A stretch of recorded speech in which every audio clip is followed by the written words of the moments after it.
lùm đi vi bang bên vai những buồn sang mày đun lại giật lê rồi dòng từ cầm mày lại chun cờ lại tiếp doan nhiều ngậm nách mà đi cứ ngẹ sát cái buồn sang đi gà đã tôi ha anh ấy gà kính phú yên mau cật lèm đa tôi mà tương nay im lặng mau cứ tua vật lau đi lại cứ ẩm bít câu bạn đi nằm hà xăm lệ mương đơn đừng cớ lại cái nòng cái đáo cầm bộ ấy để đôi nhiều mạng lên thằng lum ta cái là nhiệt tươm lại sau cái giờ nên tôi buộc cả hiếp cả cái đình phú yên phục lang lần một lai chôm trên nặng buồn sáng hiếm bại là gì mạng nguyên nhân lý do nhưng mà tưởng tôi lần là Việt Nam lại như vậy rồi ngay lại đạo này chưa rất nhiều mạng mà tưởng là nhiều một lại đạo mới như lại sổ tôi sẽ câu nợ kênh Phú Yên bốn khít xung hình Phú Yên cách mừng câu nên khoảng nhiều trên mà block cái số giờ đã nên trung tâm xung hình được ra nhiều tục giáp lên giới Gia Lai câu tục giáp lên giới mặt ra sân tôi sẽ dữ liệu mấy bộ hình rồi double sam lan pa thôn đua bầu ma có độc nam mã nhu làm nên nhiều tiền 5 năm 6 tháng đôi rồi double sam lan plo thôn đua bầu plo tăng phí nhu đừng đa như lẽ nên chứ ngạ như lẽ nên phá hoại trên sách đoàn kết tội này lẽ cáiนั้นnhiều lẽ nên lẽ cáiนั้นnhư viết rồi tôi sam lan plo thôn đua bầu plo nên viết là nên tiếp tục rồi plo mình pan thôn đua bầu đua đua tiếp tục nhiều nào cương chế là phạt mà tường làm nền phạt triệu lẽ ta nên nhiều cách chung làm ở đây này nhiều tiếp tục như mà tường mà do cách lại lợi dụng như là nên các quyền tự do dân chủ sân như chi cho nên rồi tập là 5 lần xa thuần đùa bầu đùa bạn thì nên nhiều ra tòa mà tường như là sơ thẩm nên như thì ngày 21 tháng 1 tòa án nhân dân tỉnh Phú Yên mở phiên tòa sơ thẩm và tuyên phạt bị cáo này im lặng 4 năm 6 tháng tù về tội lợi dụng các quyền tự do dân chủ xâm phạm lợi ích của nhà nước, quyền lợi ích hợp pháp của tổ chức cá nhân. Nên có bên này như lẽ nên mỗi công dân có quyền tự do tín ngưỡng. Chuyện yêu tình là chuyện đương nhiên. Chuyện phản đối nục là chuyện bình thường đương nhiên. Cái chuyện Việt Nam này hình lợi dụng chức vụ và quyền hạn vi phạm mà là làm thất thoát tài sản nhà nước sẽ chỉ lưu bình nhưỡng lại chết như này lợi dụng chức vụ quyền hạn chiếm đoạt tài sản người khác và chia chác làm nần thế bộ cái vụ Việt Á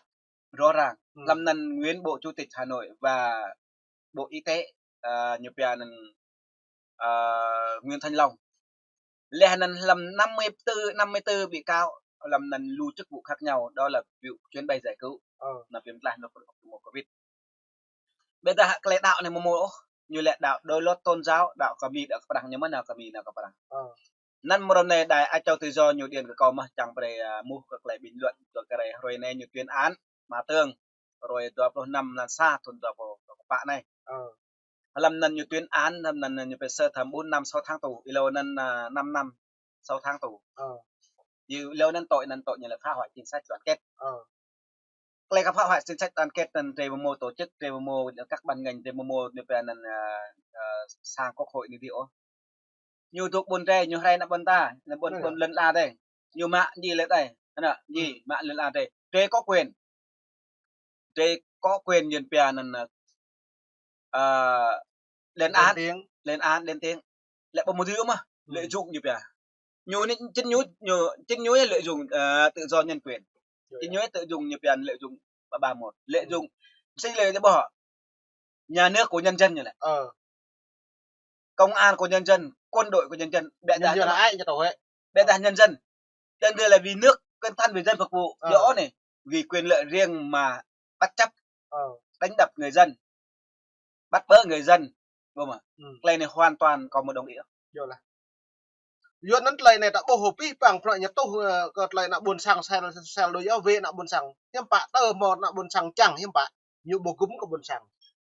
cùng là xe quân đội có chính quyền mà nhà nước cùng chính quyền mà tuy bằng chính quyền đó người dân bảo mẫu quyền lợi tôi hàng rạ bằng lại phiên nhưng mà tùm dân bàn dân kiểm tra dân giám sát mà bảo dân bầu dân bàn dân kiểm tra bố màu sam tan lại nhập hẹp đối tiểu lệ tôi xin như chi làm tên này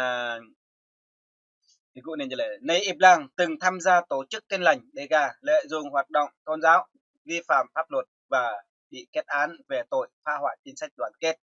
bị xử phạt vì phạm hành chính về hành vi lợi dụng quyền tự do dân chủ, tự do tín ngưỡng để lôi kéo, kích động người khác, xâm phạm lợi ích của nhà nước, quyền lợi ích hợp pháp của cơ quan tổ chức cá nhân. Bị cáo được các cơ quan ban ngành địa phương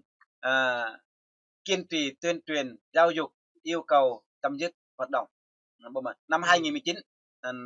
năm 2019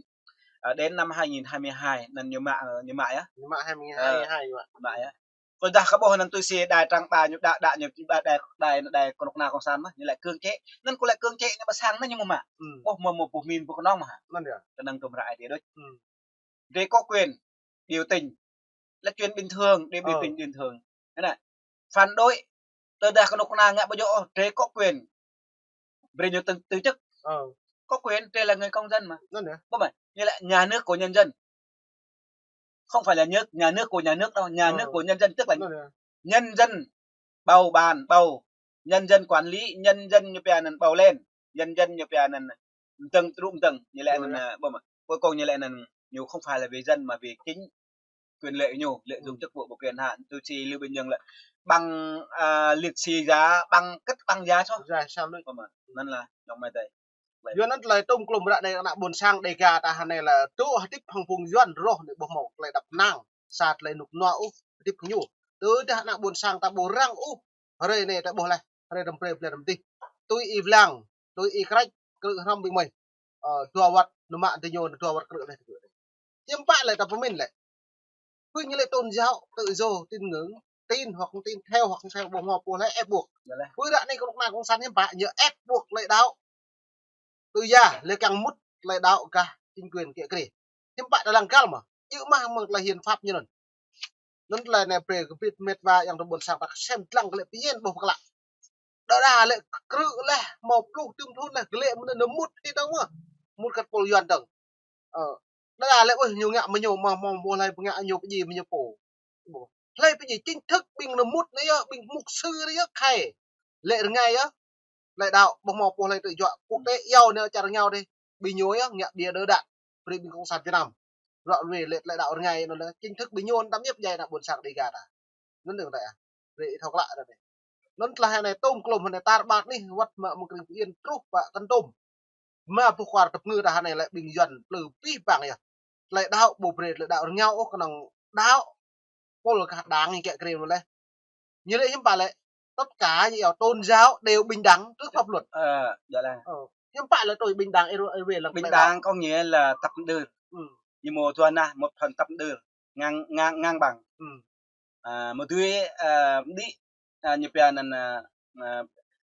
cái pen thì luôn có chuyện tượng chuyện cái đạo. Lấy cái thứ lại đạo thì chuyện cái pen. Làm tập đường là song song với nhau, song song như vậy. Cái song song này không phải song song nữa, hết song song rồi. Có nghĩa là bình đẳng mà thực tế là không có bình đẳng mà bị đảng đàn áp nó bị đảng đàn áp không phải bình đẳng mà bị đảng đàn áp đây trên nó bằng chứng rõ ràng Đài Hoa Kỳ đã cho tự do chạy lâu thì năm 2022 thì nên tầm nhiều ngày 30 tháng 9 nhiều lại cái nệp làng như lại cung cấp thông tin cho Hoa Kỳ đài VOA không chính xác quá chính xác trong đây giờ để đục để kinh nhiều này để thua bà thu hàng như lại là Việt Nam không rõ ràng không minh bạch như là này Hoa Kỳ đánh giá nhưng không rõ ràng không bạch đàn áp này cho này thuế này gọi là nên làm được á giống thế là chẳng rằng yêu như phát đi chẳng rằng yêu như theo sẵn trong mà thế anh mô này b니 bipang buồn sang khắp những cái new film chứ là giật lê có xem lăng lại gal mà đặc biệt tôm nôm có bị bình luận của lấy cả về lúm nước thau cái là new free gặp thêm mông đúng này bni đã bắt em lại